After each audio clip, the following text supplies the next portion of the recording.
Ya, bagaimana kita itu menerapkan kasih dalam setiap pergaulan kita dalam hidup ini, saudara.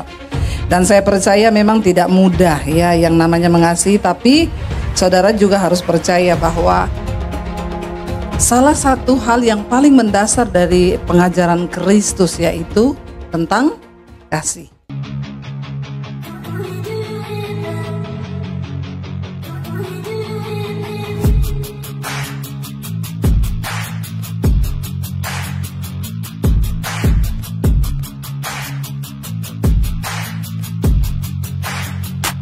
Selamat datang di channel Bela Kebenaran.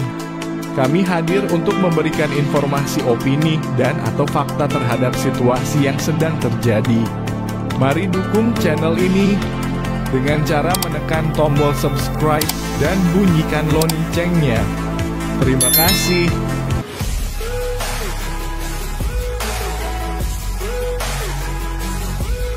Iya, tema firman Tuhan hari ini adalah bagaimana kita itu menerapkan kasih dalam setiap pergaulan kita dalam hidup ini, saudara. Dan saya percaya memang tidak mudah ya yang namanya mengasihi, tapi saudara juga harus percaya bahwa salah satu hal yang paling mendasar dari pengajaran Kristus yaitu tentang kasih. Orang dunia luar sana itu tahu dan mengenal orang Kristen itu dari apa? Kasih. Makanya mereka bilang orang Kristen itu loh, biar gerejanya dibakar, biar mereka diginiin, mereka tetap mengasihi. Ya, tapi kita mau belajar hari ini apa kata firman Tuhan. Mari kita buka bersama. Ya, ini ayat yang diberikan oleh gereja, saudara. Yohanes pasal yang ke-13, ayat 34 sampai ayat yang ke-35 kita baca. Injil Yohanes pasal 13, ayat 34 dan ayat 35. 1, 2, 3. Aku memberi perintah baru kepada kamu, yaitu apa? Supaya kamu saling mengasihi sama seperti aku telah mengasihi kamu. Demikian pula kamu harus saling mengasihi. Dengan demikian apa? Semua orang akan tahu bahwa kamu adalah murid-muridku, yaitu jikalau kamu saling mengasihi. Jadi Tuhan Yesus nggak bilang gini, makanya kamu bikin mujizat. Kalau kamu bisa bangkitkan orang mati, maka dunia akan tahu bahwa kamu adalah muridku. Enggak loh. Tuhan Yesus enggak ngomong, makanya kamu tuh doa supaya kamu punya kuasa. Kamu menyembuhkan orang, maka orang akan lihat bahwa kamu adalah muridku. Enggak. Satu yang Tuhan Yesus ngomong, mari kita belajar untuk saling mengasihi. Kenapa? Karena kalau kamu mengasihi, kamu hidup dalam kasih, semua orang akan tahu bahwa kamu itu muridku. Jadi ternyata kasih ini sesuatu yang menurut kita itu gampang, simple, dan seringkali kita nggak sungguh-sungguh melakukan. Tapi ternyata itu menjadi tanda bahwa kita ini murid Kristus. Amin. Saya nggak akan bicara yang muluk-muluk dulu bagaimana kita ini mengasihi, sampai ke bangsa-bangsa, mengasihi itu yang ya gimana-gimana, nggak usah deh. Kita mulai dari perkara yang terkecil di dalam keluarga. Amin. Ya, karena seringkali saya melayani orang Kristen itu gini, Pak, orang yang paling Bapak pahiti di hidup ini siapa, Pak? Ada loh orang-orang tua yang sudah mau mati. Kan waktu kita layani dia, kita harus beresin dong hatinya kan, menghadap Tuhan toh. Yang paling Bapak pahiti di hidup ini siapa? Dia lantang bilang, anakku. Seringkali itu musuhnya orang Kristen itu bukan orang yang bakar gerejanya, bukan. Bukan orang yang, tapi banyak ibu-ibu ketika kita doakan, ibu harus melepaskan pengampunan. Siapa yang ibu paling pahitin di hidup? Ya nomor 1 biasa dijawab siapa ibu-ibu? Tolong ibu-ibu ngomong. Ya, ini curhat colongan. Supaya saya bisa tahu. Ibu-ibu siapa pertama yang paling dipahitin? Mana itu ibu? Tolong angkat tangan ibu. Dapat sepeda di bawah. Ya, suami ya. Dan memang itu banyak loh saudara ya. Ibu-ibu itu pahitnya sama suami. Tapi di sini enggak ada. Nggak ada yang ngaku. Ya, cuma satu orang tua aja tuh yang ngaku. Kenapa sama suami kita pahitnya? Karena kita ketemu tiap hari. Nggak mungkin kan ibu-ibu kepahitan sama tukang sayur. Kamu nggak ada perasaan sama tukang sayur. Kepahitan sama sopir angkot. Itu nggak mungkin. Nah kita bicara tentang mengasihi. Ya nggak usah bicara orang jauh. Orang yang paling dekat dulu. Orang Kristen itu kalau ditanya musuhnya siapa? Kalau nggak suaminya, anaknya, kalau nggak mertuanya. Kalau enggak iparnya, mertua adalah maut, ipar adalah maut, apalagi semua maut. Ya kenapa kita ini enggak mampu untuk, ternyata banyak orang Kristen yang gagal dalam hal mengasihi. Tapi kita pengen hal yang besar, pengen mujizat, pengen ini, pengen itu. Padahal dalam hal yang paling simple, yang membuktikan bahwa kita adalah murid Kristus, kita enggak bisa saudara, yaitu mengasihi. Dari mana orang akan tahu kalau kau itu muridku, kata Yesus, kalau engkau hidup saling mengasihi. Kita lihat saudara. Ya kita belajar dari Tuhan Yesus saja lah yang kita harus belajar. Yuk kita buka Matius pasal yang ke-5. Maaf bukan, Lukas ya, Injil Lukas. Saya pengen kita belajar dulu nih ya.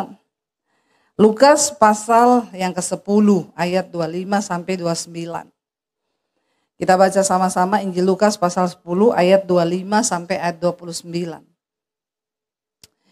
Kita baca dengan suara yang terdengar. 1, 2, 3. Pada suatu kali berdirilah seorang ahli Taurat untuk mencobai Tuhan Yesus. Apa yang dia bilang saudara?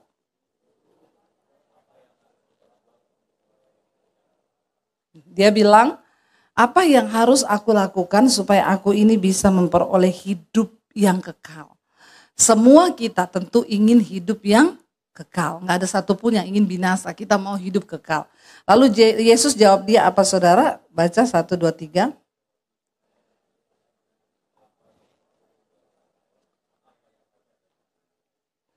Ya, tolong kalau disuruh baca itu baca.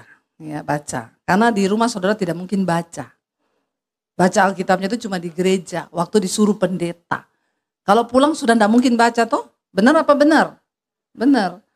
Ya, Yesus balik bertanya sama ahli Taurat ini, Yesus bilang, apa yang sudah kamu pelajari selama ini? Apa yang tertulis dalam hukum Taurat? Karena dia ini seorang ahli Taurat. Apa yang kau baca di sana? Yang tertulis di sana? Tuhan Yesus tanya balik. Yang selama ini kau pelajari itu apa? Lalu dia jawab begini, kita baca sama-sama.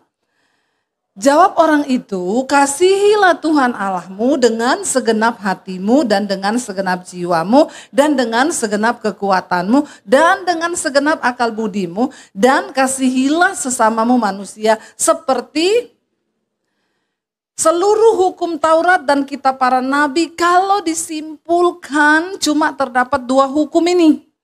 Kalau saudara lakukan ini pasti saudara masuk surga. Loh, apa iya tuh Bu? Terus ayat-ayat yang lain, jangan bersinah, jangan ini. Udah masuk di sini.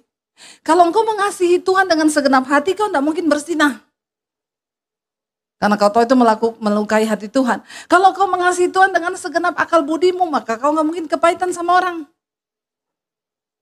Yesus bilang, kasihi dulu Tuhan Allahmu dengan segenap hati, dengan segenap jiwa, dengan segenap kekuatan, dengan segenap akal budi. Baru setelah itu kamu bisa mempraktekkan kasihilah sesamamu manusia seperti dirimu sendiri. Kenapa orang gagal mengasihi sesamanya? Karena berarti engkau tidak sungguh-sungguh mengasihi itu Tuhan. Kalau orang mengasihi Tuhan sungguh-sungguh, dia nggak mungkin kepahitan sama orang. Amin. Karena kau mengasihi Tuhan sungguh-sungguh. Lalu saudara, Yesus bilang begitu sama orang ini. Apa yang sudah kau baca? Dia baca itu di dalam hukum Taurat, yaitu yang ditulis supaya aku bisa hidup kekal. Kata Yesus kepadamu, jawabanmu itu benar. Perbuatlah demikian, maka engkau akan hidup. Orang ini masih tetap tidak puas, dia masih mencoba Yesus lagi. Ya, dia jawab apa saudara? Ayat yang berikutnya. Tetapi untuk apa? Membenarkan dirinya. Orang itu dia berkata begini, kepada Yesus dia bilang, siapakah sesamaku manusia. Yang dimaksud siapa sesamaku manusia itu, kasihilah orang lain sesamamu manusia seperti dirimu sendiri. Dia tanya siapa yang masuk kategori sesamaku manusia itu. Apakah cuma orang yang baik sama saya? Apakah ini, apakah itu? Ya, lalu Yesus jawab begini dengan sebuah perumpamaan. Kita baca bersama yuk perumpamaannya. Ya, ayat yang berikutnya 1, 2, 3. Jawab Yesus, adalah seorang yang turun dari Yerusalem ke Yeriko. Ia jatuh ke tangan penyamun-penyamun yang bukan saja merampoknya habis-habisan, tetapi yang juga memukulnya dan yang sesudah itu pergi meninggalkannya dalam keadaan sekarat, setengah mati, antara mati dan hidup. Tidak berdaya orang ini. Dikatakan dari Yerusalem. Penting kita tahu orang ini dari Yerusalem, Yeriko berjalan saudara. Lalu ayat yang berikutnya berkata apa? Ayat 31. Kebetulan apa? Ada seorang imam turun melalui jalan itu. Ia melihat orang itu, tetapi melewatinya dari seberang jalan. Imam ini adalah orang yang sering masuk di bait Allah. Dia hamba Tuhan yang seringkali itu mempersembahkan korban. Dia adalah imam, orang yang dianggap sangat rohani di Yahudi. Dia lewat, dia lihat itu orang. Tapi dia pura-pura dari seberang jalan gini. Mau mati, pura-pura enggak lihat ah. Ya, pura-pura enggak lihat. Lalu yang berikutnya, ada siapa lagi lewat? Baca ayat yang kedua. Demikian juga seorang Lewi datang ke tempat itu. Lewi ini juga adalah keturunan imam. Orang tidak boleh jadi imam kalau bukan orang Lewi. Berarti juga ini orang yang cukup rohani. Orang-orang pilihan Tuhan. Dia lewat lagi tempat itu, ketika dia melihat orang itu, dia melewatinya juga dari seberang jalan. Gini, wih mau mati tuh orang. Pura-pura gak tahu aja, gak usah cari masalah. Takutnya kita lagi ke bawah-bawah dalam urusannya. Cari aman, ditinggal saudara. Lalu kita baca ayat yang berikutnya dikatakan, lalu datanglah seorang Samaria yang sedang dalam perjalanan ke tempat itu. Dan ketika ia melihat orang itu, tergeraklah hatinya oleh belas kasihan. Ayat yang berikutnya dikatakan, lalu saudara orang itu melakukan apa? Ia pergi kepadanya, lalu membalut luka-lukanya. Sesudah ia menyiraminya dengan minyak dan anggur, kemudian ia menaikkan orang itu ke atas mobilnya, ya, motornya dinaiki, yang ditungganginya sendiri, lalu membawanya ke tempat penginapan untuk merawatnya. Ayat berikutnya berkata apa saudara? Ya, keesokan harinya ia menyerahkan 2 dinar kepada pemilik penginapan itu, karena dia ada urusan, dia mau pergi, dia bilang sama yang punya hotel, rawat orang ini ya tolong. Kalau kamu membelanjakan uang untuk dia, berapa biayanya kalau kurang dari uang ini, maka aku akan menggantinya nanti aku pulang dari urusanku. Aku akan kembali untuk melakukannya bagimu. Lalu ayat yang berikutnya berkata saudara di sana, siapakah di antara ketiga orang ini menurut pendapatmu adalah sesama manusia? Dari orang yang jatuh ke tangan penyamun itu, jawabnya ahli Taurat ini, dia bilang apa ayat yang berikutnya, ayat 37. Jawab orang itu apa? Orang yang telah menunjukkan belas kasihan kepadanya. Kata Yesus kepadanya, pergilah dan perbuatlah demikian. Kenapa digambarkan orang dari Yerusalem, Yeriko turun, lalu ketemu imam yang adalah orang Yahudi, ketemu juga orang Lewi yang adalah Yahudi asli, saudara. Lalu yang menolong orang Yahudi yang jatuh itu adalah orang Samaria. Kita tahu dari zaman perjanjian lama, Israel terbagi menjadi 2 kerajaan. Yaitu kerajaan apa? Konoha dan ya. Kerajaan utara itu adalah Samaria. Dan selatan itu adalah Yehuda di bawah pemimpin Raja Daud. Sejak zaman perjanjian lama, mereka ini bermusuhan. Ketika di Yerusalem akhirnya dibangun bait suci, orang Samaria membangun kuil di atas gunung. Supaya kerajaan utara tidak pergi ke bait suci untuk beribadah. Ya, ini terpisah sejak zaman pemerintahan Salomo. Karena Salomo ini menikahi putri-putri orang kafir, dia membutuhkan banyak biaya. Lalu akhirnya dia naikin pajak sangat tinggi pada waktu itu. Di bawah pemerintahan anaknya yaitu Raja Yerobeam, saudara. Dan akhirnya 10 suku Israel ini memberontak karena tidak setuju dengan pajak yang tinggi. Harusnya diangkat Pak Purbaya di sana. Supaya pajaknya diturunkan. Ya. Lalu mulai dari situ terjadi perpecahan antara dua kerajaan Israel ini, yaitu utara Samaria dan selatan yaitu Yehuda di bawah pemerintahan Raja Daud. Tetapi janji Tuhan itu berlaku atas Daud dan keturunannya, yaitu di Yerusalem, Yehuda ini. Sejak saat itu terus bertengkar dua ini. Apalagi ketika Asyur menaklukkan kerajaan utara Samaria, ini terjadi kawin campur. Orang-orang Israel pada waktu itu yang ada di Samaria mulai terkontaminasi kawin campur. Nah, orang Yahudi tidak mau menganggap yang Yahudi kawin dengan suku lain, itu bagi mereka kamu bukan lagi Yahudi. Berarti kamu sudah tercampur, terkontaminasi, dan kamu itu najis. Tidak boleh disebutkan Yahudi lagi. Jadi ini sudah tidak dianggap saudara orang Samaria. Makanya ketika zaman Yesus, itu terbawa sampai di zaman Yesus. Saudara ingat ketika Yesus ketemu perempuan Samaria di sumur? Lalu Yesus bilang, beri aku minum. Lalu perempuan Samaria itu jawab apa? Kamu kan orang Yahudi, kenapa kamu minta minum sama orang Samaria? Ya, ini terjadi permusuhan dari sejak zaman perjanjian lama dari Raja Salomo. Yesus bilang sama orang Samaria itu, kamu dan nenek moyangmu pergi berdoa di atas gunung. Mereka mencari Allah di gunung orang Samaria, kerajaan utara. Kami orang Yahudi mencari Allah di bait suci di Yerusalem.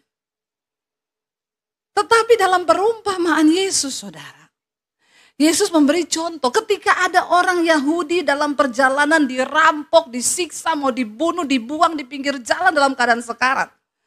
Imam yang lewat itu Yahudi asli. Harusnya dia tolong gak sesama orang Yahudi? Itu kan sesamanya manusia, sesama suku lagi. Tapi ternyata dia tidak tolong, dia lewati begitu saja. Lalu lewat Lewi. Lewi ini Yahudi gak? Apalagi Lewi, ini keturunan imam. Harusnya dia yang tolong karena sesama sukunya. Tetapi Alkitab mencatat Yesus menggambarkan di sana. Lalu lewatlah orang Samaria. Yang harusnya musuhan. Harusnya orang Samaria lewat, dia lihat orang Yahudi ya, injaklah sampai mati. Kan sekalian, lu kan musuh. Ya, aku mau lihat lu kalau udah sekarat gini mau apa kau? Tapi enggak. Orang Samaria ini turun, saudara, dari keledainya. Dia turun, dia kasih anggur luka-luka. Kenapa? Anggur itu mengandung alkohol supaya dia tidak infeksi. Lalu disiram dengan minyak zaitun supaya lukanya sembuh dan kering. Lalu bukan cuma itu, dia angkat orang ini, dia taruh di atas keledainya. Dia jalan kaki, dia bawa orang ini dengan belas kasihan. Dia taruh di penginapan, dia kasih duit. Ini saya ada bisnis ya, saya taruh 2 dinar. Kalau kurang besok aku tak balik lagi untuk ganti semua pengeluaran. Lalu Yesus bilang, menurutmu sesamanya manusia itu siapa? Apakah imam itu atau orang Lewi? Enggak, orang Samaria. Kalau kekristenan kita tidak bisa sampai pada level yang Tuhan suruh, kita harus mengasihi musuh, bahkan orang yang paling kita benci. Maka kita nggak akan mampu melakukan yang lain, saudara. Ya, makanya kadang-kadang kita ini bicara tentang, harus mengampuni ini, mengampuni itu dalam rumah tangga ini loh, dalam rumah tangga. Bapak-bapak orang Kristen paling banyak sakit hati itu justru sama anak. Nggak bicara sama anak, ya, sampai mau mati. Saya dulu pernah layani ada seorang bapak, dia itu juga penatua di gereja, udah sering khotbah. Tapi dia kepahitan sekali sama anaknya. Karena waktu itu anaknya mau menikah, dia tidak setuju. Dari situ dia bilang, saya coret kamu sebagai anak, kamu lihat hidupmu ya. Pokoknya saya tidak anggap kamu anak. Sejak hari itu dia nggak pernah ketemu anaknya. Anak ini pun hidup di bawah kutuk orang tua. Semua usaha yang dia buat tidak ada yang berhasil. Kenapa? Terkutuk.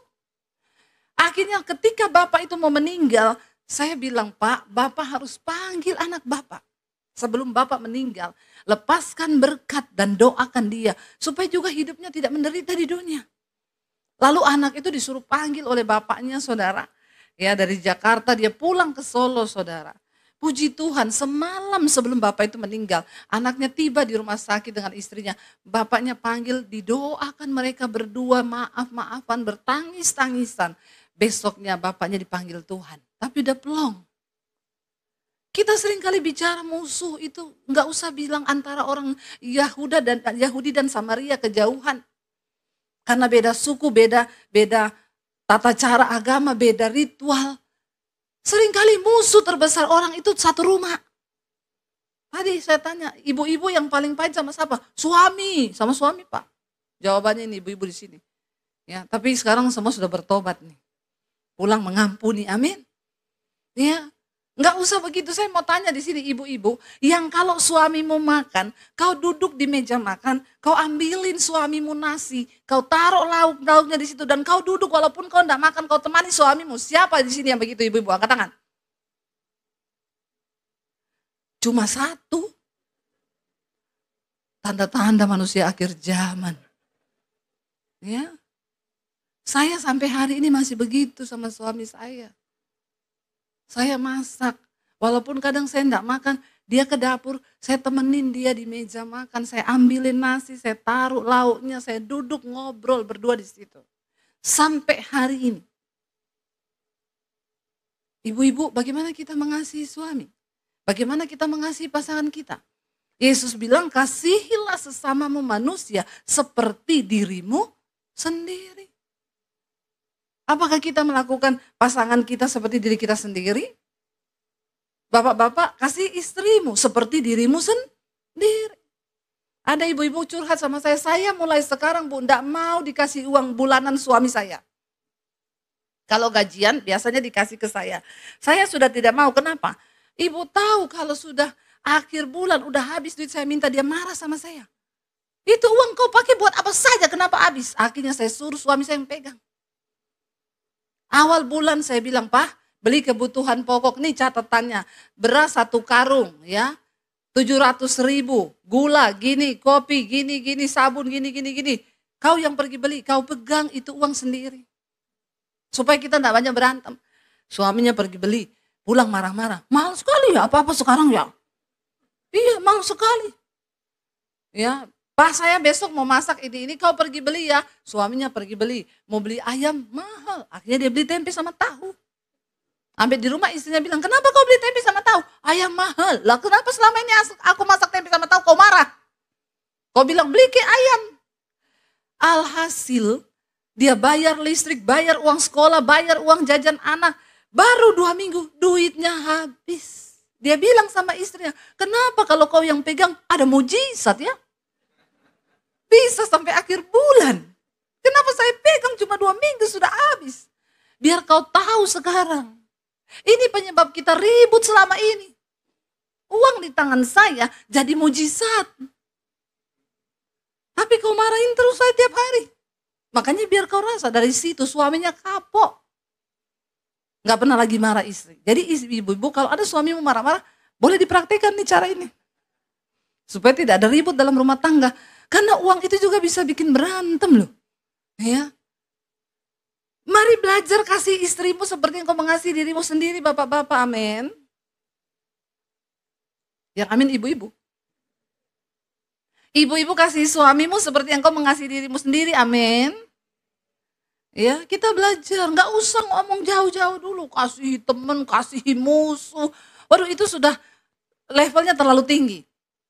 Ya, musuh terbesar itu kadang memang orang dalam rumah. Jangan sampai di rumah kau itu seperti monster, seperti setan. Tapi di luar kau kelihatan baik sama orang. Ini munafik saudara. Makanya Yesus bilang, yang pertama kasihi dulu Tuhan Allahmu dengan segenap hati, jiwa, pikiran, kekuatan, akal budi. Baru setelah kita mengasihi Tuhan, dengan segenap hati barulah kita bisa mengasihi sama. Karena kalau kita mengasihi Tuhan, kita nggak mungkin marah sama suami lama-lama. Amin ibu-ibu. Kalau kita mengasihi Tuhan, nggak mungkin kita musuhan itu lama-lama. Roh Kudus itu akan bicara. Makanya Yesus bilang, apapun yang kau lakukan untuk sesamamu manusia, itu sama seperti yang kau lakukan untuk Tuhan. Mari kita baca ayat yang terakhir, karena waktunya hampir habis. Yuk kita baca Injil Matius pasal yang kelima, ayat 43 sampai 46. Matius 5 ayat 43 saudara. Firman Tuhan berkata begini di sana. Kamu telah mendengar firman apa? Kasihilah sesamamu manusia dan bencilah musuhmu. Ini perjanjian lama ya. Kalau ada musuh benci saja tidak apa-apa. Tapi Yesus datang membawa ya firman yang luar biasa. Dia bilang apa? Tetapi aku berkata kepadamu apa? Kasihilah musuhmu dan berdoalah bagi mereka yang menganiaya kamu. Karena dengan demikianlah kamu menjadi anak-anak Bapamu yang di sorga, yang menerbitkan matahari bagi orang jahat dan orang baik, yang menurunkan hujan bagi orang benar dan yang tidak benar. Apabila kamu mengasihi orang yang mengasihi kamu, apakah upahmu? Bukankah pemungut cukai juga melakukan dan berbuat demikian? Saudara, kita belajar dari Tuhan. Yesus berkata, aku ini Tuhan. Aku mengasihi semua orang, memberi kesempatan untuk orang bertobat. Aku menurunkan hujan bagi orang jahat dan orang baik. Aku memberi matahari bagi orang jahat dan orang baik. Bayangkan kalau Tuhan itu kita. Maka rumah orang yang jahat tidak ada mataharinya. Gelap. Jadi kita kalau jalan begitu, rumahnya gelap banget ya, jahat ini. Bayangkan kalau kita jadi Tuhan. Kita menurunkan hujan hanya untuk orang benar. Orang jahat tidak. Maka kalau kita lewat rumahnya orang jahat, tanahnya pecah-pecah, tanamannya mati semua, tidak ada air. Sumur pompanya kering semua. Lalu kita bilang, jahat ini, makanya hujan tidak turun di rumahnya. Tuhan bukanlah manusia. Mari kita belajar dari Tuhan. Yang mau mengasihi dan mengampuni. Kita ini bukan siapa-siapa saudara. Siapa kita sehingga kita bisa membenci orang dan kita nggak bisa belajar untuk mengasihi. Tetaplah berbuat baik. Sekalipun orang itu menjengkelkan saudara, tapi mari kita belajar. Dengan begitu kita ini belajar untuk mengasihi. Dan mari kita belajar dari rumah tangga dulu sendiri, nggak usah muluk-muluk yang jauh-jauh. Kalau saudara di rumah, kalau berantem tidak bicara 3 hari 3 malam, bertobat hari ini. Jangan ada yang begitu di sini ya. Ada orang duduk di gereja, pulang berantem 3 hari 3 malam nggak bicara suami istri. Pakai surat. Ya. Hari ini kamu mau kemana? Ditaruh di meja. Dibalas, hari ini saya mau ke kantor. Taruh lagi. Ya, suaminya besok mau meeting, dibangunin. Bangun, sudah pagi, ditaruh. Yang enggak kebangun, suaminya enggak baca. Jangan Bapak Ibu, kita belajar untuk ayo merendahkan diri dan mengasihi Tuhan dengan segenap hati. Ingat, orang yang tidak bisa mengasihi orang lain.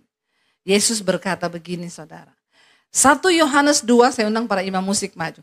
1 Yohanes 2 ayat 9 dan 10. Barang siapa berkata bahwa ia berada di dalam terang, tetapi ia membenci saudaranya. Ia berada di dalam kegelapan sampai sekarang. Barang siapa mengasihi saudaranya, ia tetap berada dalam terang dan di dalam dia tidak ada penyesatan. Dengan kata lain, orang yang membenci orang lain, kau sesat. Itu kata Tuhan. Mari kita belajar mengasihi lebih sungguh lagi. Apapun yang orang perbuat pada kita, kita belajar melepaskan pengampunan ya. Jangan ada kepahitan sama keluargamu, sama saudaramu, orang tua sama anak. orang tua sama menantu, menantu sama orang tua, mertua. Jangan saudara. Supaya engkau menjadi anak-anak Tuhan yang dikenan Tuhan. Kita mau katakan di hadapan Tuhan, mengasihi lebih sungguh. Mari kita bangkit berdiri bersama di hadapan Tuhan.